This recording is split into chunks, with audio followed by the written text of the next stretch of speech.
Kemudian ada turunan parsial lebih tinggi. Secara umum, karena turunan parsial suatu fungsi X dan Y adalah fungsi lain dari dua variabel yang sama ini.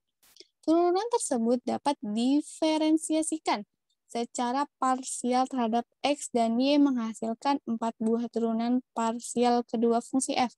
Jadi di sini kalau kenapa X-nya ada 2? Jadi kita sudah menurunkan yang pertama tadi kita turunan parsial, kita turunkan lagi. Jadi kita 2 kali menurunkan. Yaitu apabila tadi kita udah turunkan 2 per 2X, kita turunkan lagi dia jadi turunannya 2 kali. Jadi 2 kuadrat F per 2X kuadrat. Begitu juga dengan Y. Tadi kita turunkan 2F per 2Y-nya, kemudian diturunkan lagi terhadap Y, jadi 2 kuadrat F per 2Y kuadrat. Nah, begitupun tidak harus sejenis, kita bisa turunkan dulu terhadap X, kemudian kita turunkan terhadap Y. Yang pertama kita turunkan terhadap X, 2F per 2X, kemudian setelah dapat hasil kita turunkan terhadap Y. Jadi 2 kuadrat F per 2Y dikali 2X. Begitu juga sebaliknya, apabila kita mau turunkan dulu terhadap Y, baru terhadap X, itu juga boleh.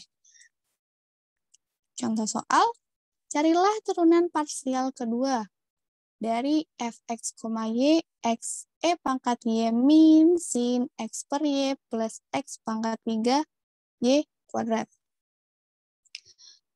Penyelesaian. Nah, kita turunkan pertama dulu nih, atau turunan parsial pertama. Kita turunkan terhadap x. X e pangkat y, kita turunkan terhadap y. Kita turunkan terhadap x, yaitu e pangkat y. Kemudian min. Nah, sin X per Y kita turunkan terhadap X. Yang di dalamnya kita turunkan menjadi seper Y.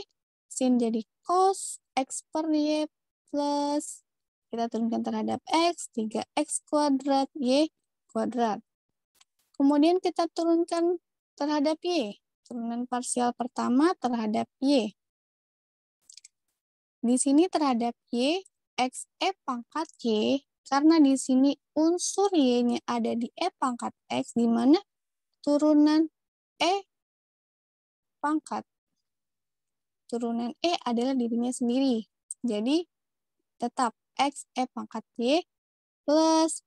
Nah, di sini kita turunkan terhadap Y. Jadi, kita dapat X per Y kuadrat cos X per Y plus. Kita turunkan terhadap Y. 2X pangkat 3Y kuadrat. Nah, kemudian di sini nih, kita turunkan parsial 2 kali. Jadi, dari sini, dari yang f, x, y ini, atau turunan parsial pertama, kita turunkan lagi terhadap x, teman-teman.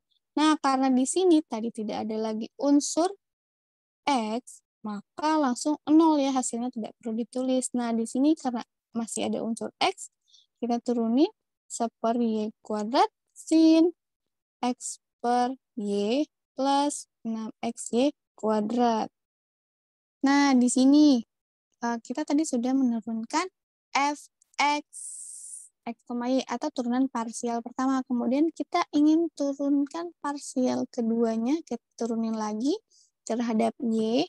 Di sini karena unsur y-nya masih ada di e pangkat y, maka turunan dari E pangkat adalah dirinya sendiri, jadi tetap X E pangkat Y plus X kuadrat per Y kuadrat sin X per Y dikurang minus, atau minus 2X per Y pangkat 3 cos X per Y plus 2X pangkat 3. Jangan lupa ini turunan cosnya jadi sin, kemudian turunan depannya jadi 2X Y pangkat 3 cos X per Y, teman-teman. Kemudian kita lanjut. Di sini kita turunkan yang tadi turunan parsial terhadap X, kita ingin turunkan terhadap Y. Berarti di sini yang pertama tadi di sini turunkan dulu terhadap X. Yang turunan terhadap X kita turunkan terhadap Y. Turunan terhadap X yang ini kemudian kita turunkan terhadap Y. Karena di sini E pangkat Y turunan terhadap Y jadi E pangkat Y minus. Nah, di sini cosnya kita turunkan terhadap Y, jadi X per Y pangkat 3 sin X per Y, plus kita turunkan depannya, jadi 1 Y kuadrat cos X per Y plus 6X kuadrat Y. Nah, kemudian gantian nih, yang turunan parsial pertama Y, kita turunkan terhadap X. Nah, turunan parsial pertama terhadap Y yang ini, kita turunkan terhadap X. Nah, karena turunan terhadap X yang ini, jadi E pangkat Y. Kemudian, cos yang ini kita turunkan terhadap X. Jadi, X per Y pangkat 3 sin X per Y plus 1 per Y kuadrat cos X per Y plus 6X kuadrat Y.